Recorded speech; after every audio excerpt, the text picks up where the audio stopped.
bi bilo dobro, da preidemo na zadnji del, in v katerem je prva na vrsti Mojca Renšak, ki bo predstavila specifično obliko ženskega dela na primeru vinske kraljice. Ja. Hvala, Žarko. Jaz vam seveda preskočila uvod, zakaj sem se lotila raziskovanja take tudi med etnologi bizarne teme, to me lahko vprašate kasneje, če vas zanima. Bom pa kar prešla k bistvu, torej, jaz tudi sama do prednedavnega nisem vedela, da imamo mi toliko vinskih kraljestev v Sloveniji. In sicer do letošnjega 9. januarja smo v Sloveniji podelili več kot 40 kraljičinih in kraljevskih nazivov. Večina teh je povezana s hrano in pijačo, od tega pa jih več kot polovica pripada vinskim kraljicam. Zato seveda vinske kraljice niso več nekaj čisto obrobnega, ampak postajajo fenomen, ki se mi je zdelo, da je vreden etnološke pozornosti. Jaz postopnosti zdaj po tolikih virih, ki sem jih pregledala, to se pravi, gre za časopisne vire, gre za hemeroteke hemeroteke društev in razne arhivske zapiske društev, ki prirejajo prireditve v zvezi z vinskimi kraljicami.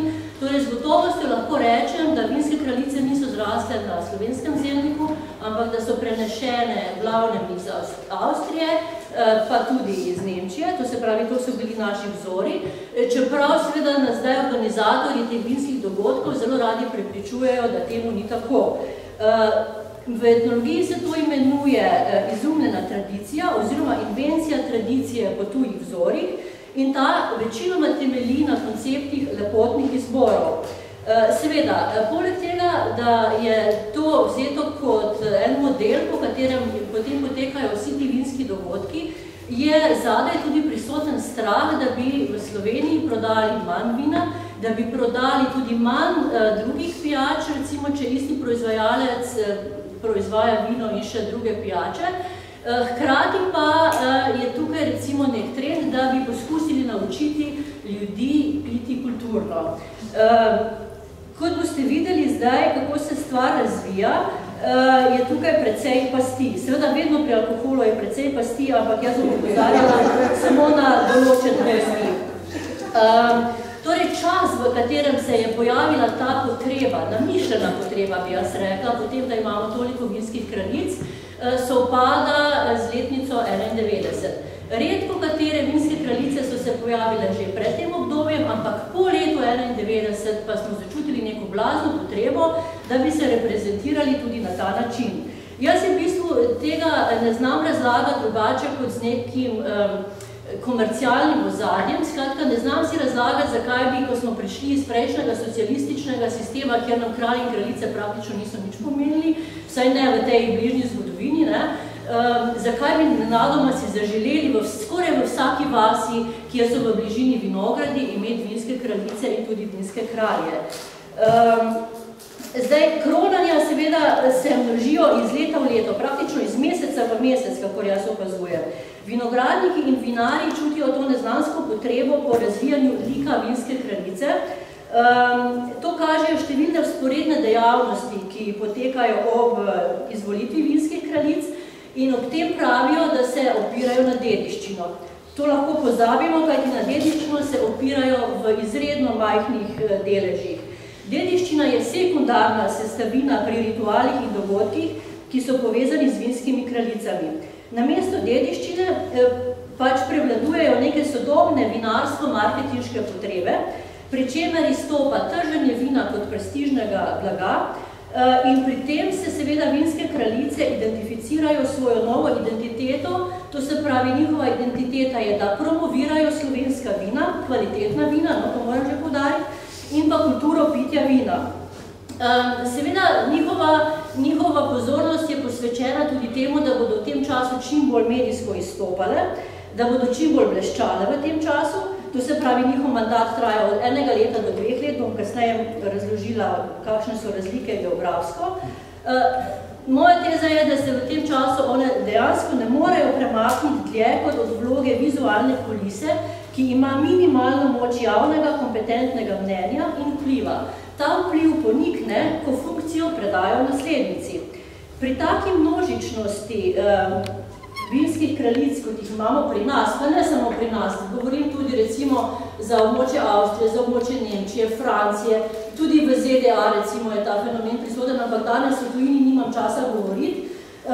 Skratka, pri taki množičnosti je nekako prvi zmanjkalo strokovne kritike, zaradi česar imamo sedaj nekakšen kičast odnos do vinogradniško-vinarske dediščine, imamo pobrkljane predstave o nacionalni identiteti in pretežno seksističen pogled na vinske kraljice ter seveda preveliko vinsko kraljevstvo. Torej, seksističen pogled, to je en primer iz ZDA in preveliko vinsko kraljevstvo, samo en delež vinskih kraljic je tukaj predstavlja v tem posnetku. Za to predavanje sem jaz naredila izbor približno 60 posnetkov, sicer pa je v mojem arhivu dokumentiranih približno 600 posnetkov v zvezi z vinskimi kraljicami. Naj takoj povem, da jaz seveda nisem tip, ki bi krožila po vinskih dogodkih. Imamo danes druge vire, s katerimi lahko dobimo kvalitetne informacije o tem, recimo pri tem mi zelo služi Facebook. In seveda pri nekaterih vinskih dogodkih pa sem vendarle bila, tako da sem si ustvarila predstavo, kako to v živo zgleda in kakšna je atmosfera, poleg te tekoče atmosfere, ki je vedno prisotna. Za razumevanje družbeno-kulturne vloge vinskih kraljic se moramo vprašati vsaj nekaj stvari. Prvo, katere med ženskami se prijavljajo na te izbore, iz kakšnih razlogov se prijavljajo, kakšna prepričanja gojijo te vinske kraljice, kakšne so njihove predhodne izkušnje, kje potekajo izbori, kdo jih plačuje in kdo si obeta od tega korist. Ko imamo nekakšno resonanco odgovorov na vsa ta vprašanja v nekih konkretnih družbeno-zgodovinskih okoliščinah, dobimo tudi odgovor, kako so se vinske in tudi druge kraljice pri nas umestile nekako med reprezentacijo Slovenije in potrošnjo in kako so postale identitetni simboli, tako kot so recimo Triglav, tako kot je Blejski otok, tako kot je Potica in tako kot je Kurent. Po osamosvojitvi leta 1991 so namreč začeli slovenski vinogradniki in vinarji skrbeti za poudarjanje lastne identitete in takrat so začeli ustanavljati častne vinske institucije. Te seveda v nekaterih drugih, bolj vinskih deželah segajo na začetek 20. stoletja. Pri nas smo prvo lokalno vinsko kraljico, kraljico Terana, dobili na območju nekdanje Jugoslavije leta 1979. Ta posnetek jasno, da ni iz leta 1979, tega posnetka nimam.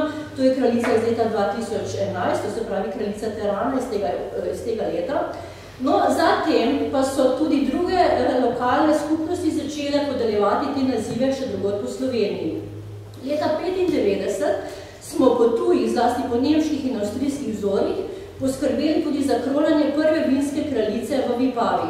Zatem je sledila plejada drugih vinskih kraljic drugod po Sloveniji in nimam časa zdaj vseh našteti in analizirati, ker sem pa časovno omejena. Naj samo ponovim to, kar sem že prej omenila, da je mandat vinskih kraljic in pa drugih tovrstnih inštitucij omejen bodisi na 1 leto, razen pri vseh štajerskih in prekmurskih kraljicah. Tam imajo mariborska, ptujska, kobovska, cerkvenjaška, radnostko-kapelska, prekmurska vinska kraljica mandat 2 leti. Pri svečinski vinski kraljici pa velja, da ta mora biti tudi poročena ali živeti v zunajzakonski skupnosti, njen mož pa mora v tem času obdelovati vaško vinsko trto. Sočasno so tudi nekatera lokalna društva, ki skrbijo za izobraževanje, družabnost, kulturo in tako naprej, začela prirejati podobna kronanja. Ena od vasi, ki se mi zdi, da v Sloveniji izstopa, so Juršinci v Prlekiji, kjer že od leta 1993, pardon, to je zdaj struktura vinskih kraljic, nekaj sem preskočila, skratka, v tej strukturi vidimo, da imamo vinsko kraljico Slovenije, ta je vedno ena, podeljujejo jo naziv vsako leto januarja, potem imamo številne lokalne vinske kraljice in številne društvene vinske kraljice, s tem, da se lokalno in društveno večkrat prepleta zamenjuje, recimo mariborska vinska kraljica, ki bi bila po tej nekakšni razporeditvi lokalna vinska kraljica in hkrati tudi društvena vinska kraljica, tako da meje so tukaj prehodne. No, zdaj, če se vrnem v Prlekijo. V Prlekiji, kot fenomen z vinskimi kraljicami, so leta 1993 do 2012 podelili častne kraljičine nazive na prireditvah Zahvala jeseni. In podelili so jih tako imenovanim kraljicam jeseni, kruha, vina, sadja, sira, perutnine, poljedelstva, cvetja, gospodin, trsničarstva, glasbe, srčni kraljici, kraljici konjereje, kraljici gostoljubja, turizma, narave in lovcev, običajev, medu, vode, gradu, slovenskih goric in na koncu kraljici kraljic. Zmanjkalo mi je Sape. S tem se je recimo v Južnicu nekako zaključilo obdobje kraljevanja teh kraljic. Seveda so tudi drugje po Sloveniji turistična društva prirejala kraljične nazive, naprimer v Šmartnem in Dobrovem v Goriških Brdih kraljico Češen, potem imamo Bučno kraljico v Lipovci, potem imamo kraljico Suhe Robe v Ribnici, imamo kraljico Bograča v Lendavi, imamo Medeljne kraljice, imamo Mlečne kraljice, imamo princese Hmeljeve princese, imamo moštne dečve in tako naprej. Skratka, tukaj je zelo širok spekter teh kraljevskih nazivov. Čeprav je to zgodovinsko srečanje, bom jaz preskočila vse te zgodovinske stvari, ki jih imam, kako so se vinske kraljice preseljevale iz ene države v drugo, omenim pa naj, da so v ZDA podeljevali kraljičine nazive že v 20. letih 20. stoletja, da so na Hrvaškem že v 19. stoletju izbirali tako imenovane vinske rožice in to je recimo iz našega tega ožjega recimo okolja tudi najstarejša paralela, ki sem jo do zdaj uspela najti. Seveda, čeprav govorim o kraljicah, imamo tudi institut Kralj Cvička. Ta se pa podeljuje nekaj drugače, kot se podeljuje za vinske kraljice. Seveda podeljuje se v Novem mestu od leta 1992 in za razliko od vinskih kraljic, pri tem Kralj Cvička, pri njem ni pomembno, kako je lep, kakšne komunikacijske veščine ima, kako je izobražen, če ima vozniški izpit in tako naprej. Pri njem je pomembno edino to, da je v prejšnjem letu pridelal najbolj kvaliteten cviček na nekem območju. Ta pridelek je seveda reguliran z raznimi pravilniki in ocenjevan s pomočjo teh pravilnikov. Torej, tukaj gre za čisto drugo vrsto inštituta podeljevanja tega naziva. In seveda, zdaj se ne bom spuščala v podrobnosti v zvezi s cvičkom, omenila bi pa samo tole, da imamo, kljub temu, da govorimo o kralju cvička, je naziv Kralj Cvička dobila dvakrat tudi ženska, pri tem mi niso rekli, da je kraljica cvička, ampak je ostala Kralj Cvička. Podoben fenomen je tudi iz kanadskega Ontarija. Tam imajo naziv Grape of the Kings, King of the Grapes, pardon, in tudi tam je nekajkrat ta naziv dobila ženska in tudi ona je ostala king, nikoli ni postala queen, samo toliko pod črto. Seveda, poleg kraljic in kraljev podeljujemo nazive tudi za ambasadorje cvička, tudi ti se morajo dokazati v gospodarskem smislu, s tem, da recimo postavijo cviček na neko višjo kakovostno raven, da recimo pridelajo cvičkovo penino in tako naprej. In tudi med ambasadorji cvička smo že imeli žensko. Potem imamo cvičkove princese, naziv se podeljuje od leta 1999 in cvičkovo princeso žirija izbere na podoben način kot vse ostale vinske kraljice. To se pravi na podlagi znanja o vinu, prepričljivosti, komunikativnosti in tako naprej. Vsi ti nazivi, Kralj Cvička, ambasador Cvička, Cvičkova princesa, tvorijo Cvičkov dvor. In promocija tega je, poslanstvo tega dvora je promocija Cvička. Zdaj, gospodarski vidik, ki ga Cvičkovi vinski kralji izkazujejo z najboljšim vinom v svojem okolišu, lahko predstavijo tudi aktualne vinske kraljice drugod. In sicer s tako imenovanim protokolarnim kraljičinim vinom. Gre seveda za trženje vina iz domače kleti, ki je do podrobnosti okranclano v skladu z vsemi pravilniki o etiketiranju in tako naprej. To vino se seveda uporablja v protokolarnih namenih, tudi v izobraževalnih namenih, v domoljubnih namenih, prosim, jemljite vse to pod nekimi navednicami, na različnih dogodkih. Kraljičino vino niša za manjše vinogradnike, ki jim recimo primanjkuje sredstev za množično oglaševanje. Zato mora to vino, poleg neke vrhunske kakovosti grozdja, imeti tudi še simbolno in kulturno vrednost in ta se kaže ravno v nekem fantazijskem okraševanju steklenice, etikete, škatle, še je vino pakirano v škatlo. Kraljičino vino je luksuzna dobrina, ki odraža povečane potrebe po razlikovalni potrošnji in po samopotrjevanju. To daje porabnikom občutek večvrednosti in ekskluzivnosti ter nekega elitizma. Poleg tega kraljičina vina gradijo svojo razpoznavno identiteto tudi na občutkih nacionalne pripadnosti in domoljubja. Kraljičino vino je tržna niša, ki nagovarja pretežno žensko publiko. Zakaj? Zato, ker se glede na embalažo, glede na osebo, ki personificira to kraljičino vino, ženske bolj identificirajo s tem vinom, kakor z moški. Ima še eno funkcijo, preprečuje snove, da kupijo to vino. Skratka, znano je, da če boste vino prodali pod imenom vino iz domače kleti, da bo imelo tako ime manjši učinek, kot če ga prodajate nekim ljudem, ki bi radi veljali za konoserje, kot kraljičino vino. Potem posebna oblika rituala, ki je povezana z vinskimi kraljicami, so potopi po vino. Tu konkretno je potop v Tolmud Krčnik v Goriških Brdih. Ti potopi so se začeli leta 2010, to se pravi, potopijo se pod nek naravni kamniti most, to se pravi vinska kraljica, plus potapljači, plus še kakšni varovalci. In tja položijo penino. Naslednje leto penino dvignejo. Zdaj recimo tukaj prikazujemo polaganje penine. Penina po enem letu zgleda takole. In vinske kraljice so tudi v tej funkciji, seveda, da se morajo potapljati v mrzle Bermude, da opravijo svoje službene kraljične dolžnosti. To seveda ni stvar, ki bi bila izjemna.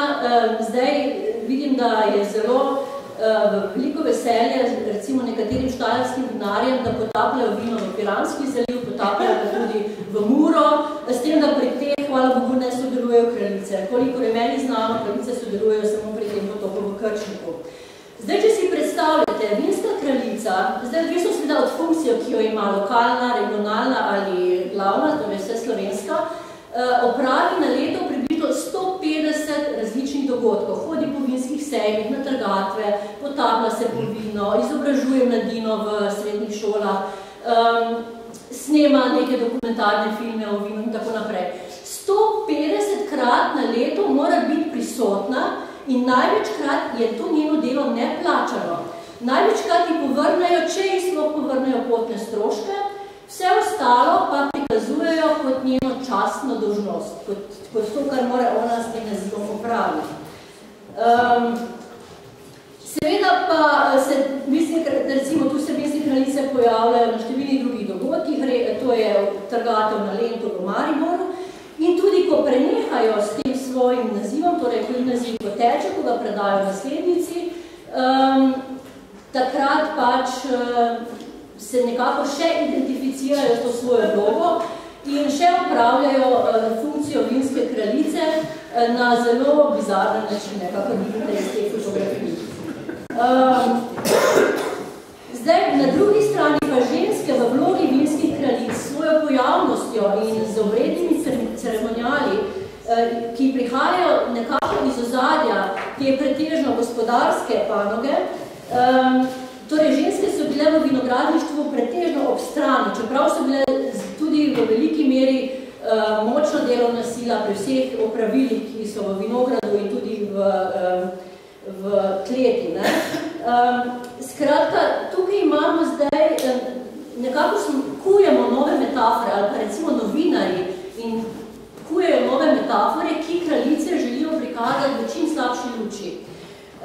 Če samo, recimo, povem nekaj teh metafor in fotografije se bodo nanašale, koliko so že bizarne, točno na tiste metafore. Skratka, metafore v medijih so kraljica slovenske zemlje, prva dama slovenskih vinogradnikov, poznavalka in ljubiteljica vin, ambasadorka slovenskih vin, glasnica plemenitosti slovenskih vin, svetica slovenskih vin, krona slovenskega vinogradništva in vinorodne dežele, poslanica slovenskega turizma in kulturne dediščine.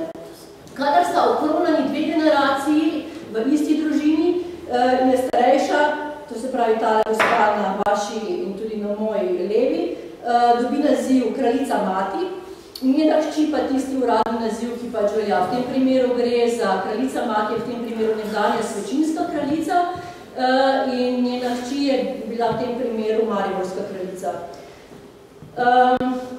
Za kraljičino provenienco novinarji radi ponavljajo sintagmo ljubezen do trte vina ali vinska kultura so je bili položeni v zibko. Take pozitivne metafore kraljicam naj bi predstavljale čast in neko spoštovanje v okolju, kjer pa živijo. Toda ob kronanih se seveda pojavljajo različni zapleti. Naprimer, pojavljajo se zapleti z licenco prireditve.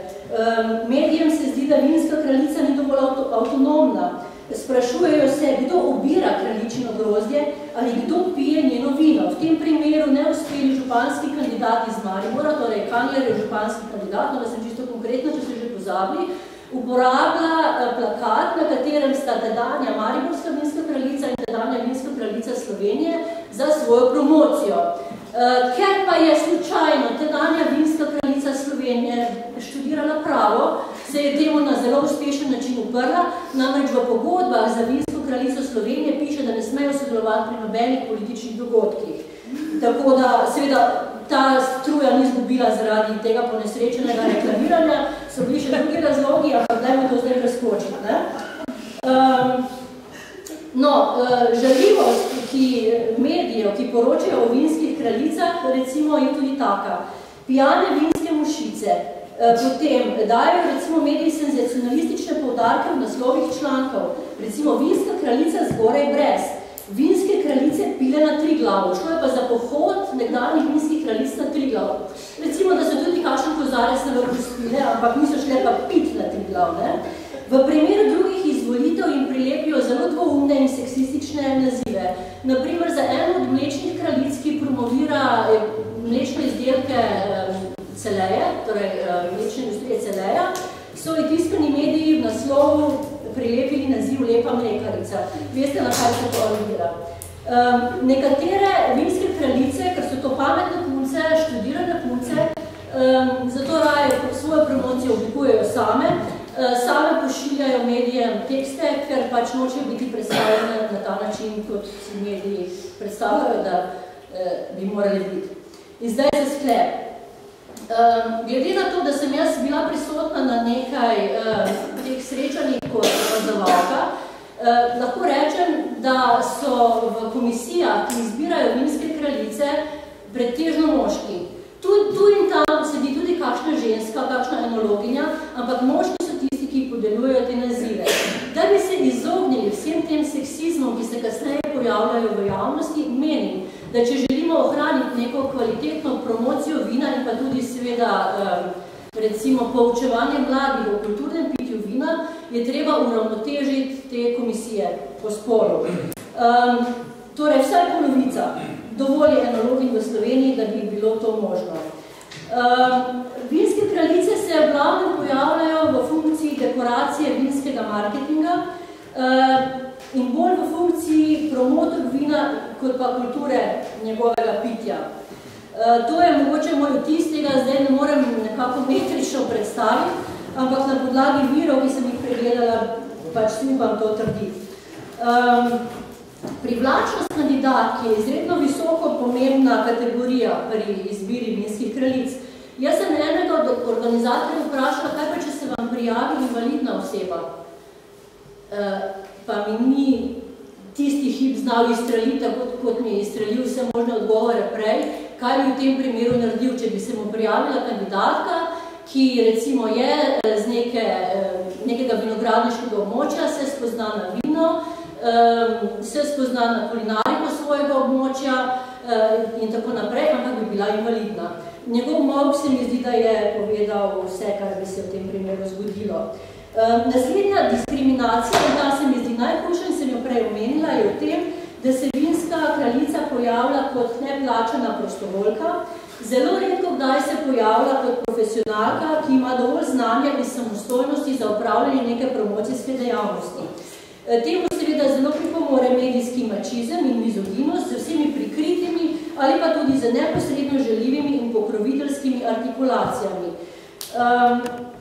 Seveda, njeno delo je umeščeno v tako imenovani kontekst domačega dela, znotraj katerega se umešča med odnosno ali relacijsko delo ter potrošniško delo. Pri tem se vinske kraljice recimo ukvarjajo s čustvi drugih, recimo kadar na srednjih šolah vzgajajo mlade kvalitetnemu pitju vina, z organizacijo potrošnje, priučijo se obvladovanja komunikacij z raznimi institucijami, sodelujejo v pridelavi, proizvodnji, distribuciji vina, recimo z raznimi nastopi na vinskih sejmih in drugih dogodkih.